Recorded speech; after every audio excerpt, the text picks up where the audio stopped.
Hi friends, இன்றைக்கி chicken பிரியாணியில் chicken ரொம்ப சாஃப்டாக வெந்து அதே சமயம் சாப்பாடு உதிரி உதிரியாக இருக்கிற மாதிரி ரொம்பவே சுவையாக செய்கிறது எப்படின்னு இந்த வீடியோவில் பார்க்கலாம் வாங்க. சிக்கன் பிரியாணி செய்கிறதுக்காக குக்கர் ஸ்டவ்வில் வச்சு நல்லா காஞ்சிருக்குங்க. இதுக்கு 2 ஸ்பூன் அளவுக்கு எண்ணெய் ஊற்றிக்கலாம். 3/4 ஸ்பூன் நெய் சேர்த்துக்கலாம். இது எண்ணெய் நெய் எல்லாமே நல்லா காஞ்சி வருதுங்க. இந்த சமயத்துக்கு பெரிய வெங்காயம் ஒரு அரை வெங்காயம் மட்டும் நான் நீள் வாக்கில் கட் பண்ணி சேர்த்துக்கிறேன். வெங்காயம் நல்லா வதங்கி வந்துருச்சுங்க. இந்த சமயத்துக்கு நம்ம 2 தக்காளி கட் பண்ணி வச்சுருக்கோம், அதை இதோட சேர்த்துக்கலாம். 2 பச்சை மிளகா. இந்த தக்காளி நல்லா மசிய வரணும், அந்த அளவுக்கு இதை வதக்கிக்கலாம். தக்காளி நல்லா வதங்கி வந்துருச்சுங்க. இப்போ 1 ஸ்பூன் அளவுக்கு இஞ்சி பூண்டு பேஸ்ட் சேர்த்துக்கலாம். இதோட அரை ஸ்பூன் கரம் மசாலா, அரை spoon chicken masala. Chilli powder நீங்கள் வேணால் சேர்த்துக்கலாம், நான் போடலைங்க. நல்லா கலந்து விட்டுறலாம். இந்த இஞ்சி பூண்டு பேஸ்ட்டோட பச்சை வாசலாம் போகிற அளவுக்கு ஒரு 2 நிமிஷம் வதங்கட்டும். இந்த இஞ்சி பூண்டு பேஸ்ட்லாம் நல்லா வதங்கி வந்துடுச்சுங்க, பச்சை வாசம் போயிடுச்சு. இந்த சமயத்துக்கு நம்ம 1 ஸ்பூன் நல்லா கெட்டி தயிராக சேர்த்துக்கலாம். கலந்து விட்டுறலாம். தயிர் ஊற்றி நல்லா கலந்து விட்டாச்சுங்க. இப்போது நான் இது 1/4 கிலோ அளவுக்கு சிக்கன் எடுத்து வச்சுருக்கேன். இதை கொஞ்சமாக மஞ்சள் தூள் உப்பு போட்டு கழுவிட்டு வச்சுருக்கேன். இப்போ இதை இதோடு சேர்த்துக்கலாம். இந்த மசாலாலாம் இந்த சிக்கனில் நல்லா பிடிக்கணும், அந்த அளவுக்கு ஸ்டவ்வை லோ ஃப்ளேம்லேயே வச்சுக்கலாம். ஒரு 2 நிமிஷம் நல்லா வதங்கட்டும், மூடி வைக்கலாம். இப்போ திறந்து பார்க்கலாங்க. ஒரு 2 நிமிஷம் ஆயிடுச்சு. நமக்கு சிக்கன் நல்லா இந்த மசாலோட பிடிச்சி வதங்கி வந்திருக்கு. இந்த சமயத்துக்கு கொஞ்சம் நம்ம லெமன் புழிஞ்சு விட்டுக்கலாம்.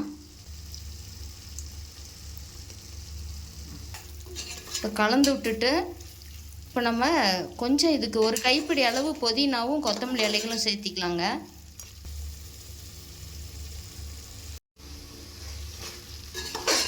இது நல்லா கலந்து விட்டுறலாம். நம்ம ஏற்கனவே சிக்கன் உப்பு போட்டு கழுவி இருக்கிறோம், அதனால் இப்போ கொஞ்சமாக உப்பு சேர்த்துக்கலாம். கொஞ்சம் இப்போ போடுறேன். லாஸ்ட்டாக நம்ம ரைஸ் வச்சு தண்ணி வச்சோட்டி நமக்கு அளவு சரியாக இருக்கிற அளவுக்கு உப்பு சேர்த்துக்கலாம். இது 1 நிமிஷம் வதங்கட்டும். புதினா மல்லி இலை போட்டு நல்லா வதங்கி வந்துருச்சுங்க. இந்த சமயத்துக்கு நம்ம ரைஸு சேர்த்துக்கலாம்.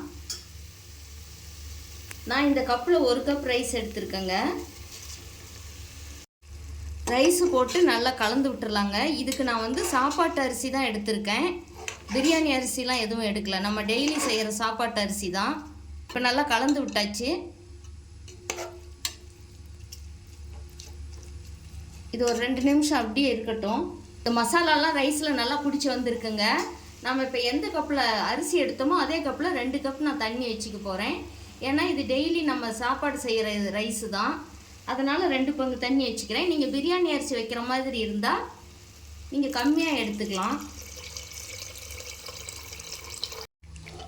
இதை நல்லா கலந்து விட்டுட்டு இப்போ நமக்கு உப்பு பத்தலை அப்படின்னா கொஞ்சம் சேர்த்துக்கலாம். நான் உப்பு இப்போ கொஞ்சம் சேர்த்துக்கிறேங்க, கல் உப்பு. நல்லா கலந்து விட்டுடலாம். இது ஒரு கொதி வரட்டும், அப்புறமா நம்ம குக்கர் மூடி போட்டுக்கலாம். மூடி வைக்கலாம். 2 நிமிஷம் ஆகுதுங்க. சாப்பாடு நல்லா கொதி வேகுது. இந்த சமயத்துக்கு நம்ம மூடி போட்டுக்கலாம். இது சாப்பாட்டு அரிசிங்கிறதுனால நான் 4 விசில் விடுவேன். 4 விசில் விட்டு இறக்கிக்கலாம். சிக்கன் பிரியாணி 4 விசில் வந்துருச்சுங்க. இப்போ நம்ம திறந்து பார்த்துடலாம்.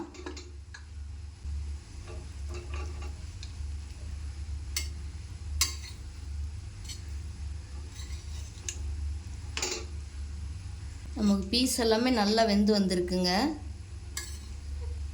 சிக்கன் பிரியாணி ரொம்பவே நல்லா உதிரி உதிரியாக சிக்கன் பீசஸ் எல்லாம் சாஃப்டாக வெந்து வந்திருக்குங்க. இதே போலவே நீங்களும் ஒரு முறை ட்ரை பண்ணி பாருங்கள். இந்த வீடியோ பிடிச்சிருந்தால் லைக் பண்ணி ஷேர் பண்ணுங்கள், சப்ஸ்கிரைப் பண்ணுங்கள். தேங்க்யூ.